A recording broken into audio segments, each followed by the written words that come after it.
Because these beds are so big, they're 21 feet long by 48, some of them are 51 inches wide.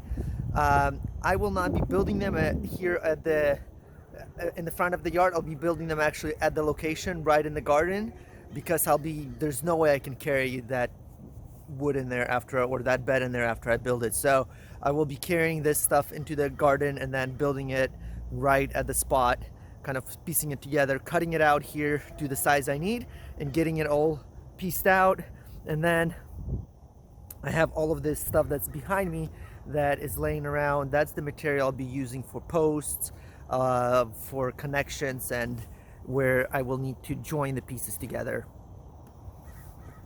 Okay, so I finished my first garden bed building here in the garden, and it's right here behind me. You can see where I'm at, and used different pieces of wood, different slabs that I still need to kind of clean it up and make it look nice, but let me show you the results. All right, so this is the bed here, and it's roughly 21 feet long all the way. This is the place where I covered my radishes because something was pulling everything out. And I had to dig it in a little bit to make it sit below the walkways. But overall, I mean, this material is pretty sturdy. You can see I can hit it, and as well as, you know, there's not much flex to it. But if I was building these beds out of 2x4s, or if you're building it out of like 2x6, and they're that long, I would probably put a piece that would be going across, just to prevent this from bowing in or bowing out. On my case, I don't have that problem because I'll have dirt inside, which will prevent it from bowing out, bowing in. And then on the bottom, I have, you know, it's sitting below my pathways, and that's gonna prevent it from bowing out this way. And I'm gonna have another garden bed obviously over here, as well as throughout this whole garden. But it's looking pretty good. I used cut off pieces that I had in corners. You know, you can make a 45 and miter this, but I mean, it's a garden bed, so I'm not gonna bother that much about it. But overall, I think it's gonna be looking pretty good, pretty decent. I just gotta fill it with dirt eventually, but we're gonna have 20 mid to low 20 degree temperatures next couple days, and I have onions that's seeded in there, and then radishes that are seeded right here that already sprouted. So my next step before I'm doing anything is I'm gonna be putting pipe in, putting a loop on it, and covering it with plastic for the cold temperature. So I'm actually planning to do that on all of my beds when I'm going to be installing them, to pre-make the loops on it, so it'll be easy to cover if I need to.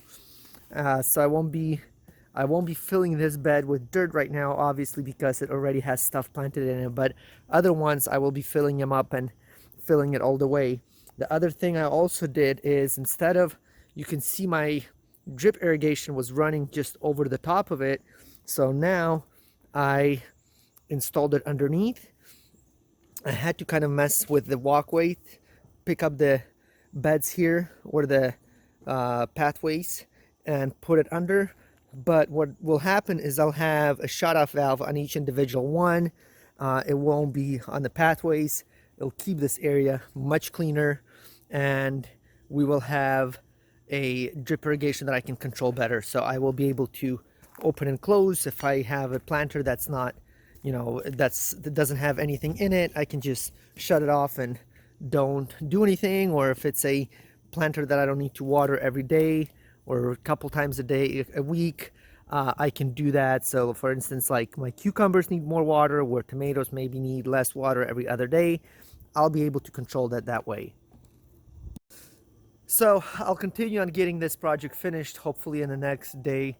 We're supposed to get snow tomorrow, so I want to get this done, get it covered, put the plastic over it, and have it nice and cozy for the radishes over the cold temperatures. I'll get back to work and I'll show you the final results when I'm done with it.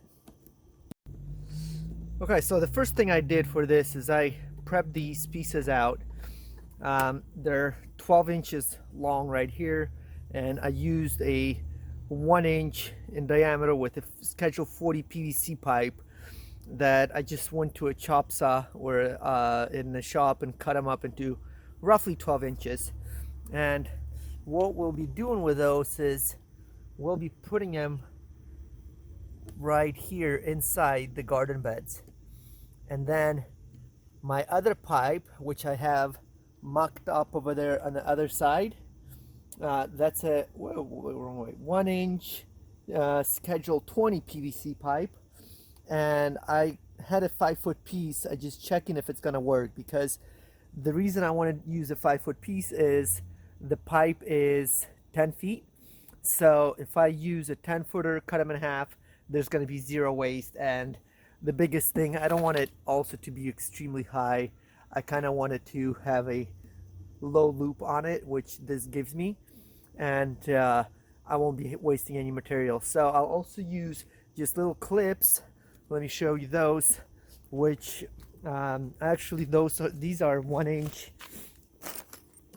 2-hole straps right here, 1 inch 2-hole straps, and I'll just strap it with a screw to the wood on the inside, and that will give me that loop. It's fairly easy, and I can always remove the plastic, remove the hoops for the summer, and have just an open bed when I don't need to use the hoops. But then for the winter or for the fall, I can cover it and kind of prolong the garden a little bit.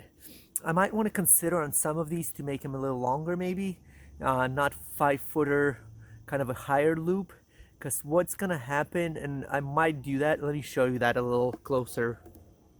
Okay, so this is using a 5-foot piece right here, and this might give me a little bit of problems because obviously the way it's bent right here just goes from here to an angle, and it'll be more of a straight run when I get my pipe in. It has to go in there a little bit. And then the other issue that I'm thinking of right now, kind of out loud as I was looking at it from further on, if I have something that's planted right here, let's say it's a bell pepper, right? I don't have enough room for the cover. I mean, the bell pepper could be this tall, and if it's this tall, obviously this might be too short. So I might have to modify it and do like a 7-foot loop, because if I do a 10-foot, just a 10-footer, it's a little bit too tall. I'll show you what that looks like really quick. So I have a 10-foot pipe right here, and if I just put it in here like this, and I got it fairly low in the ground. I mean, I have it a foot below, and it's like, it's pretty tall. I think it's way too tall than what I like. So I have to be in between that one and that one. So that's a 5, that's a 10. We'll probably have to do like a 7 or something. We'll see. I'll have to mess around with it. I'll probably have to waste the pipe, kind of cut it down and see what it looks like, the best height-wise.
I have finished all my garden beds in our garden.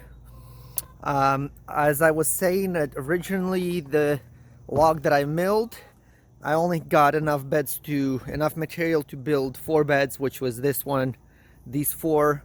But then a friend of mine cut down a cedar tree that he was gonna make it cut into firewood. He didn't have any use for it, so I was able to bring it and cut up into this beautiful material. Actually, it's 1.5 inches wide and it's all nice and straight. So got 2 more here out of cedar, and then all of those out of redwood. As I was cutting it, a lot of this stuff had some rot in it, so I had to eliminate that. But overall, this is what it turned out to. And then my last bed, the one that I added the cover for, and I didn't do much of a video on when I was building this. It's just I wasn't doing it at one time. I was kind of on the spare time, so I'm gonna show you how I build them a little bit. So basically what I did is, because they're so thick, you know, they're pretty sturdy, they're not thin material, but I did lower them into the ground, just maybe like 1 inch to 2 inches depending on the bed, just so that they don't fall into the pathways. And I joined them with just cut off pieces on where the joints are, screw them all together. But as you can see, they're, you know, even if I try kicking it, there's very limited amount of movement on them. So they are sturdy, they're not gonna go anywhere.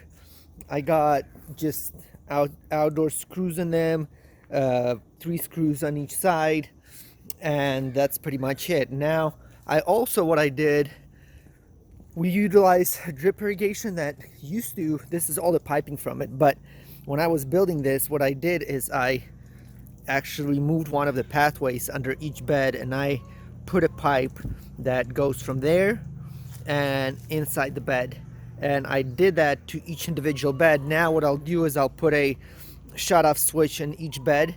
That way when I water this, you know, depending on what I need, this will have separate control for each bed, comparison than what I had before. In comparison, I had them all on one system, so it's a little bit neater.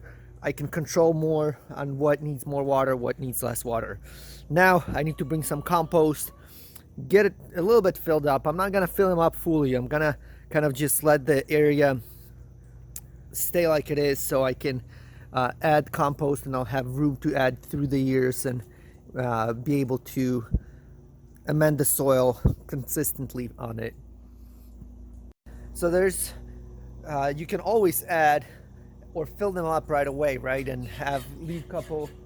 Looks like my chickens are there's 2 young chickens in there, and they're getting used to the older chickens, picking on them a little bit, on the teenagers. But anyways, back to the beds. You can fill them up with soil, with compost, but I will not be doing that, just because I want to leave some room for amendment throughout the years. These beds have been gardened in for the past 7, 8. We've been here 8 years, so 8 years on our end, or 7 years on our end, and my dad had a garden in this area before that for a few years. So the soil overall is fairly well amended, and it's pretty good down under it. You know, it's not just new soil or new grass, new beds that we're putting in. But if you are building beds and you're putting in new soil, or they're brand new beds, never gardened in that area, I'd recommend bringing in some compost, some soil mix in here, just to amend it so you have a better median where you're planting it into. In our case, like I said, it's already been amended, so we don't really need to add a lot of it.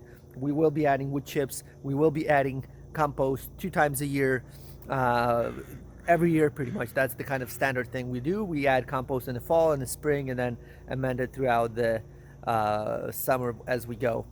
So that's the story of our garden beds. Live edge wood, redwood, and cedar. I'd say they're looking pretty decent, pretty good, so I'm happy how it turned out. And now my walkways here are much cleaner. The dirt, the soil doesn't fall into it, and it's just so much more pleasant to work in the garden when it's all nice and neat. Thank you for watching. Come back, give us a thumbs up, subscribe, and we'll be back.